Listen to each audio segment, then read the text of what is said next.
Welcome to advance SEO course. हम लोगों ने एडवांस एसईओ कोर्स में 2 वीडियोस पब्लिश कर दी है। इस पर्टिकुलर वीडियो में हम लोग बातें करने वाले हैं कि how to connect Google search console to website. ठीक है, आपकी जो भी वेबसाइट हो उसको आप गूगल सर्च कंसोल से कैसे कनेक्ट करेंगे, कैसे उस पर डेटा इकट्ठा होगा, उसके ऊपर फंडामेंटल हम लोग समझेंगे। ठीक है, चूँकि गूगल सर्च कंसोल जो है वो उसका इंटरफेस हमेशा चेंज होता रहता है। ठीक है, अभी आप देख रहे हो यहाँ पे नाम है गूगल सर्च कंसोल। कुछ समय पहले इसका नाम हुआ करता था गूगल वेब मास्टर टूल। ठीक है, और इसके साथ साथ ये तो नाम ही चेंज हो कि उसके साथ साथ बहुत सारे इंटरफेस वगैरह चेंज होती रहती है। यहाँ पे FAQs की स्कीमा नहीं थी, ये आ गई है। साइड लिंक सर्च बॉक्स पहले नहीं थी, ये भी आ गई है। बहुत सारी चीज़ें वगैरह इसमें नहीं थी जो अब आ गई। शॉपिंग टैब वगैरह, लिस्टिंग वगैरह भी, मर्चेंट लिस्टिंग वगैरह भी, ये पूरी शॉपिंग की कुछ भी कैटेगरीज नहीं थी। ठीक है, तो बहुत सारी चीज़ें अपडेट होती रहती है, बहुत सारी चीज़ें गूगल इसमें अपडेट करता रहता है। तो ये समझना ज़रूरी है कि गूगल सर्च कंसोल कैसे काम करता है, कैसे गूगल को अपनी वेबसाइट को इंडेक्स करता है, बेसिकली क्रॉल करता है और इंडेक्स करता है। ठीक है, चलिए सबसे पहले कोई भी पेजेस जो वगैरह होती है उसके गूगल की नज़र में पूरी तरह से वो नया होता है। ठीक है, जो भी पेजेस वगैरह आपकी वेबसाइट पे है वो पूरी तरह से नया होता है, उसको क्रॉल करना फिर इंडेक्स करना। ठीक है, अब देखिए गूगल सर्च कंसोल में बहुत सारी इश्यूज़ आ सकती है। जैसे कि अगर मैं यहाँ पे चलूँ और परफॉर्मेंस में अगर मैं आपको दिखाऊँ, यहाँ पे नीचे आने के बाद परफॉर्मेंस में, अब मैं नीचे आने के बाद मैं आपको दिखा रहा हूँ। यहाँ पे एक में चलते हैं ओवरव्यू में। ठीक है, ओवरव्यू में चलने के बाद आप देखेंगे यहाँ पे कि बहुत सारी एरर्स की नोटिफिकेशन आपको मिलेगी। ठीक है, यहाँ पे देखिए पेज इंडेक्सिंग की वगैरह कुछ एरर्स आपको दिख रही है। यहाँ पे बहुत सारी एरर्स वगैरह दिखती है। यहाँ पे पेज एक्सपीरियंस में अगर आप जाते हैं या फिर कोर वेब विटल्स में अगर आप जाते हैं तो कुछ एरर्स वगैरह आपको दिखती है। ठीक है, तो उन सभी एरर्स को भी देखना है, समझना है कि किस प्रकार की एरर्स है, फिर इसको हमें फिक्स भी करना पड़ता है। ठीक है, ताकि हमारी वेबसाइट पूरी तरह से गूगल की नज़र में फ्रेश हो, अच्छा हो और उसे गूगल अच्छी तरह से क्रॉल करे और इंडेक्स करे। ठीक है, देखिए गूगल खुद सजेस्ट करता है कि आप उसके जो भी एरर आ रही है आपकी वेबसाइट पे, क्योंकि ये जो सर्च कंसोल है आपकी वेबसाइट पे कुछ भी एरर होगी, माइनर से भी एरर होगी, वो आपको नोटिफिकेशन दिख देगा कि हाँ आपकी वेबसाइट में ये एरर है, तो ये एरर, इस चीज़ को फिक्स करिए, तो इस चीज़ को फिक्स करिए। ये हमेशा सभी के गूगल सर्च कंसोल में ये नोटिफिकेशन आती है। ये नोटिफिकेशन हमें गूगल खुद देता है।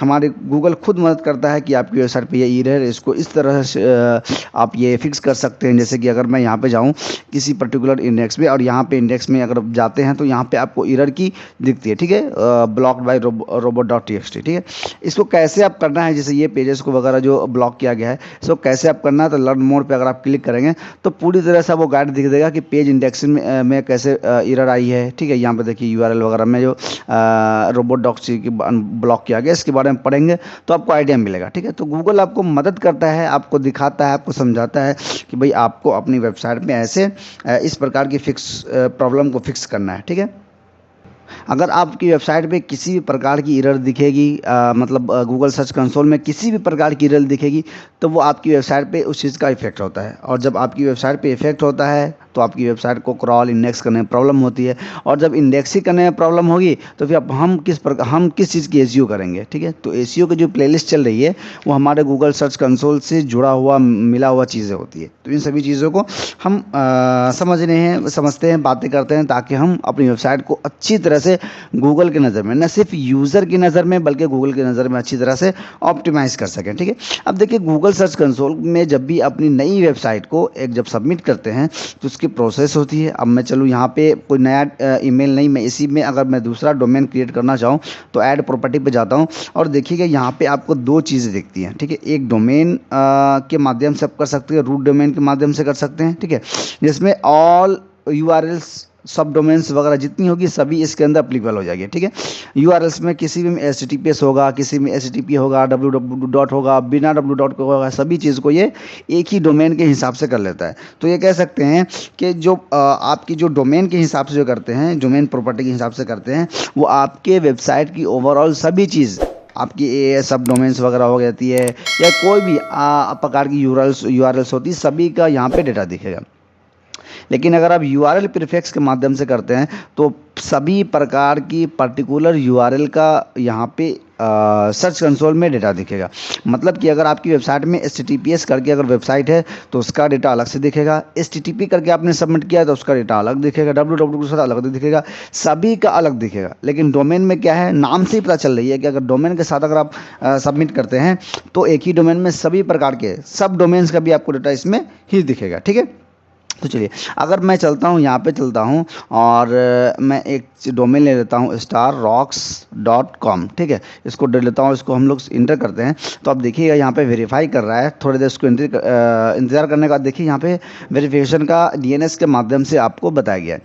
चूँकि अगर आप डोमेन वेरिफिकेशन कर रहे हैं तो डोमेन वेरिफिकेशन ओनली DNS के माध्यम से ही किया जाएगा। ठीक है, TXT रिकॉर्ड करके किया जाएगा, ये ओनली डोमेन प्रोवाइडर से ही इसका मतलब किया जाएगा। ठीक है, तो अब इसको कॉपी करने के बाद आपको क्या करना है कि आपकी जो भी डोमेन प्रोवाइडर उसके पास जाना है, उनके जो भी जैसे कि GoDaddy है, नेमचेप है, और वहाँ जा करके आपको ये रिकॉर्ड ऐड कर देना है। ठीक है, रिकॉर्ड ऐड करने का भी यहाँ पे पूरा स्टेप बाय स्टेप बताया गया कि इसे कैसे आप कर सकते हैं। ठीक है, TXT रिकॉर्ड ही रिकमेंडेड, CNAME के माध्यम से नहीं कर सकते, मतलब कर सकते हैं लेकिन रिकमेंडेड आपको TXT के माध्यम से ही है। ठीक है, तो इसको हम लोग करते हैं पीछे। और दूसरा आपका जो ये है URL प्रीफिक्स, इसको क्या करते हैं कि इसका भी एग्जांपल समझ लेते हैं, HTTPS। ठीक है, और करने के बाद आपका जो डोमेन था इसको, एक मिनट, इसको हम लोग करते हैं HTTPS, उसके बाद करते हैं rockstar.com। ठीक है, तो अब देखिए इसको हम लोग एंट्री करते हैं तो यहाँ पे आने के बाद आप देखिए यहाँ पे आपको वेरिफिकेशन करने के लिए आपको कुछ 3-4 चीज़ें दिखेगी। जैसे HTML फाइल के माध्यम से कर सकते हैं, HTML टैग के माध्यम से कर सकते हैं, गूगल एनालिटिक्स के माध्यम से कर सकते हैं, गूगल टैग मैनेजर के माध्यम से कर सकते हैं, डोमेन प्रोवाइडर के माध्यम से कर सकते हैं। लेकिन जब आप डोमेन के साथ करते हैं तो ओनली डोमेन प्रोवाइडर के हिसाब से ही होगा। ठीक है, तो इसको करने के लिए सभी प्रकार के कर सकते हैं, सभी को स्टेप बाय स्टेप गाइड बताया जाएगा कि इसको कहाँ जाना है, कैसे कैसे करना है। HTML फाइल के माध्यम से आपको रूट डायरेक्टरी में इसको सबमिट करना होता है, टैग मैनेजर के माध्यम से कर सकते हैं। लेकिन जो सबसे आसान है वो HTML टैग है। ठीक है, क्योंकि इसके अंदर आपको बॉडी सेक्शन में जाना है, हेड सेक्शन में जाना है और वहाँ जा करके आपको ये कोड कॉपी करना है। ये कोड आपको दिख रही है, यहाँ से कॉपी करना है और कॉपी करने के बाद आपकी अपनी वेबसाइट में जाना है। वेबसाइट में जाने के बाद आपको जाना है यहाँ पे प्रिंसेस में, उसके बाद आपको जाना है थीम एडिटर में। ठीक है, थोड़ा देर इसका इंतजार करने की कोशिश करते हैं, उसके बाद हम लोग चलते हैं header.php पे। ठीक है, आप देखिएगा यहाँ पे, तो यहाँ पे आने के बाद देखिए यहाँ पे आप नीचे आएंगे और देखेंगे यहाँ पर header.php फाइल दिखेगी।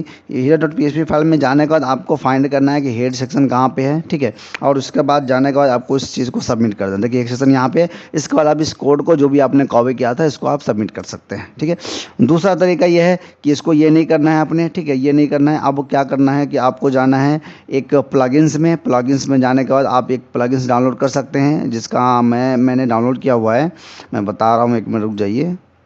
देखिए कोड स्निपेट में आने के बाद हिडन एंड फुटर कोड का जो प्लगइन्स आता है ना, उस प्लगइन्स को आप जा करके इंस्टॉल करेंगे तो यहाँ पे आप डायरेक्टली उस चीज़ को, कोड को पब्लिश कर सकते हैं। ठीक है, मैं यहाँ पे कोड नहीं दिखा रहा हूँ, हाइड कर रहा हूँ। ठीक है, यहाँ पे आने के हेडर टैग में या बॉडी टैग में जो कोड जहाँ पे आपको मांग रहा है, ये कोड यहाँ पे पब्लिश करके आप इसको यहाँ से सेव करेंगे तो वो कोड आपकी यहाँ पे सेव हो जाएगी। ठीक है, तो इस तरह करके आप अपने गूगल सर्च कंसोल में अपनी वेबसाइट को ऐड कर सकते हैं। फिलहाल के लिए मैं इसको रिमूव कर रहा हूँ, मैं इसको ऐड नहीं कर रहा हूँ। ठीक है, चलिए तो अब देखिए कि गूगल सर्च कंसोल में जो भी डेटा आपकी वेबसाइट की आती है, कुछ टाइम के बाद, मतलब 10 दिन, 15 दिन, एक हफ्ते के बाद ये डेटा इकट्ठा होना शुरू हो जाती है और आपको दिखना शुरू हो जाती है कि आपकी वेबसाइट पर्टिकुलर किस किस पोस्ट पे, किस किस कीवर्ड पे रैंक कर रही है, कौन सी पोस्ट इंडेक्स हुई है, कौन से कंट्री से आ रही है, ये सारा चीज़ें आपको यहाँ पे दिखती है।